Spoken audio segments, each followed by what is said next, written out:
Welcome to Hunting for Answers, a true crime podcast. I'm your host, Hunter Gilmore. On today's episode, we're diving into the case of a 21-year-old Houston woman who suddenly vanished. She was last seen in September getting into a white van outside of the establishment she worked. Join us as we unravel the troubling details surrounding her case and her family's growing frustration with the police efforts. This is the story of Deundrea Ford. A local mother has been missing for nearly a week. Tonight, police and family members continue the search for Deundrea Ford, whom you see here. New Atlanta family is desperate for answers after a mother disappeared after work 5 days ago. And her family fears something may have happened to her. They say it is just not like her to leave her 4-year-old son. According to court documents, is a key witness in a capital murder case has been missing for more than a week. Now, both family members and officials are searching for answers. We all began a tedious process of trying to get in contact with her. No one had any success. If anyone has her, that they release her and let her come home. We just want her home. Born on October 24th, 2001, Deundrea was a mother to a 4-year-old son and is described as being very nice and friendly. Bridget Carrier, her grandmother, says there's nothing that she wouldn't do for anybody. In September 2023, after reportedly only 2 weeks on the job at Diva's Bikini Bar and Grill, Deundrea disappeared. According to her family, this is completely outside of her character, especially given her responsibilities as a mother. Family accounts reveal that surveillance footage caught Deundrea talking to an unknown man inside the bar before leaving with him in a white van. Her uncle, Kevin Carrier, said, "We were able to see her interact with what looks to be a Hispanic individual. He was buying her drinks, and there were other females inside the bar interacting with him who seemed to have known him." Then, there's footage of them sitting in the van for maybe an hour or so before he just leaves. Now, despite her uncle going to the bar to obtain the footage and then turning it over to the Houston Police Department, it's yet to be released publicly, further intensifying the family's dissatisfaction with the investigation. I'm aggravated at the procedures, the process, the professionals involved in her search and recovery, and their diligence in her search and recovery. Myself, family members, friends, volunteers, people who've been helping us with this since it initially broke, we all feel like law enforcement has either gotten complacent with this situation, with her recovery and return, or she's not a priority to them. As the plot thickens, it emerges that Deundrea was the main witness in a capital murder case. When local news spoke with her family, they had no idea about the matter. But Deundrea was listed as a victim in the case. Court documents paint a dark picture of the premeditated crime. They reveal Deundrea was present when a man named Otis Parker was shot and killed in May 2022. Deundrea was the passenger inside the car with him. She laid asleep as they pulled into an apartment complex around 4:30 a.m. Things took a dark turn for the worst when the pair were suddenly accosted by a barrage of bullets in a botched robbery. You see, the murder was a planned robbery stemming from $1,500 that Deundrea and another dancer made while visiting clients in Louisiana. That reportedly was a separate incident involving a theft as well. The case also involves a former Harris County detention officer, Jarrell Tavon Wheeler. He's been charged with capital murder and aggravated assault with a deadly weapon for his alleged role in the crime. 3 others were also charged with capital murder and aggravated assault in the death of Parker: 21-year-old Jamal Brown, 23-year-old Mariah Green, and 21-year-old Cutiana Taylor. Police named Brown as the shooter and stated that they had information suggesting the group were later plotting to kill Deundrea. Court documents showed angry text messages hinting at the danger that she faced. One text reading, "She ain't safe in Houston at all."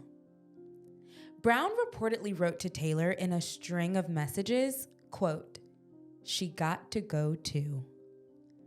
They remain incarcerated without bail. At this time, the family isn't sure whether or not the 2 cases are connected.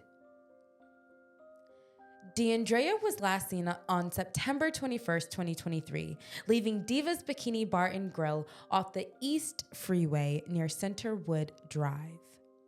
A friend of Deundrea reported to authorities that night that she indeed received a call from the young mother around 2 a.m., but she had missed the call.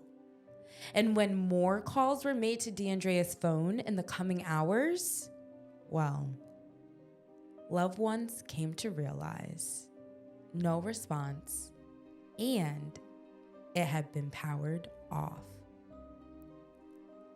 To make matters even worse, the family's distress deepened once they discovered the police actually had detained the suspect and then released him. So just at full disclosure, we were told by HPD that the guy, the person of interest, suspect, was detained out of town. We were not given the information of which state he was detained in, but we were told that he was released. We were told that his van and 2 cell phones that were found on his person were seized and turned over as evidence. We were told that warrants were being issued for the information on the cell phones that he had, that they recovered off of him. More importantly, we were called to bring her son to McCowell Road to give a DNA sample due to evidence or whatever they found was recovered in his van. They didn't say, it's not specified whether it belongs to her, someone else, him. I mean, but they asked for DNA just to have on file and to cross-reference against whatever they recovered. At this point, there's no reason why, after sharing that type of information, asking that of our family, you know what headspace you put someone in when you ask them to bring someone in to submit that type of information. With law enforcement's response falling short, Deundrea's family isn't just solely depending on them anymore, taking matters into their own hands. There's no reason why we should be at almost 3 weeks now without an update from HPD. Just to be clear about a couple of things, the Houston Police Department, they are fumbling the ball on this, and it needs to be known. So we were asked to keep vital information in, some information that they felt was threatening to the investigation. But at this point, the actions of the law enforcement agencies, because it's multiple agencies, it's crazy to me, and it's thrown me and my family for a loop. And now we're asking any agencies, organizations who have professionals who know how to operate, how to search and look for someone, how to make someone a priority, how to become engaged, how to not let go of that. We're asking them to step in right now. Details in the alleged murder of a Houston mom. Police say they are charging 51-year-old Yolande Washington in the death of Deundrea Ford. The 21-year-old was last seen alive at her job at Diva's Bikini Sports Bar, where family believes she was kidnapped. Troy Kless joins us live after going through several pages of court documents, and we do want to warn our viewers the details are disturbing. Troy. Yeah, Marcelino, well, I spoke with Ford's uncle on the phone earlier today. He says that the family is really distraught right now. Meanwhile, the suspect in this case is waiting to be extradited back to Houston. On September 22nd at Divas in East Houston is where Deundrea Ford was last seen. Documents say she met Yolande Washington there, and surveillance cameras show the two going into a van together around 1:23 a.m. Washington allegedly told detectives that he paid Ford for sex. Charging documents say surveillance video showing Ford getting into the back of the van is the last time she's seen alive. Over an hour later, Washington gets into the front seat and drives away. When we spoke to Ford's family in September, they were worried. I'm confident that something's not right. This is not her normal behavior. Ford's phone was found the same morning, but Washington and his van were found in Virginia days later. Ford was not in the van, but deputies found blood in multiple areas of the vehicle. According to these court records, DNA consistent with the victim was found mixed with the defendant's DNA in bloodstains found on a shirt the suspect was wearing the night of Ford's disappearance. Documents describe searches at several locations in Houston, but Ford's body has not yet been found. On October 25th, Washington was arrested at his home in New Jersey. Now, let's paint a picture of what Deundrea looked like at the time of her disappearance. She stood 5 feet 4 inches tall and weighed 170 pounds. She had black or dark brown hair and brown eyes. Deundrea was last seen wearing a black tank top and tan pants. Anyone with information regarding the whereabouts of Deundrea Ford is urged to contact the Houston Police Department Missing Persons, the Houston Police Department Patrol, or their local authorities. Their information is provided on your screen and can also be found down below. Ultimately, the unresolved aspects of Deundrea's disappearance cast a very long shadow over the quest for justice. I just want to send my thoughts and prayers to the family and friends of Deundrea. I pray that someone out there hears her family's plea and is able to help bring some sort of answers. Unfortunately, like many other cases like this, authorities have displayed this complete disregard for the victim and their family. All they're looking for is some answers, and they can't even get that. It's really disappointing. Please let these stories serve as a reminder of the importance of awareness and empathy. Thank you so much for tuning in to Hunting for Answers, a true crime podcast. Until next time.